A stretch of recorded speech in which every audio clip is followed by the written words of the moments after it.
దేవుడు తినొద్దన్నటువంటి పండును తినే విధంగా చేశాడు. ఈ రోజు కూడా మనుషులమైనటువంటి మన జీవితంలో కూడా దేవుడికి ఏదైతే ఇష్టమో కాదో దాన్ని మన చేత చేపిస్తాడు. ఆ రోజు ఆదామునే కాదు, 7 దినాల్లో కూడా మన యొక్క జీవితంలో కూడా ఏం చేపిస్తున్నాడు? సాతానుడు మోసగిస్తూ ఉన్నాడు కదా. మనం మోసపోతూనే ఉన్నాం మన యొక్క కదా. దేవుడికి ఏదైతే ఇష్టం లేదో అదే చేయించాడు. ఈ రోజు నీకు కూడా అదే చేపిస్తూ ఉంటాడు.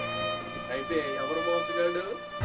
అపవాది అనేటువంటి సాతానుడే మనం మోసగిస్తూ ఉంటాం. ఎందుకో తెలుసా? మన కళ్ళు దేన్ని చూస్తూ ఉన్నాయి? నీ కళ్ళు ఈ లోక సంబంధమైనవి అయితే, ఈ లోకాన్ని చూసేవాడిగా ఉన్నట్లయితే, ఈ లోకమే శాశ్వతం అన్నట్టుగా నువ్వు ఉన్నట్లయితే మనం మోసపోతూనే ఉంటాం. అమ్మా, ఏం చేయాలి? మొట్టమొదటిగా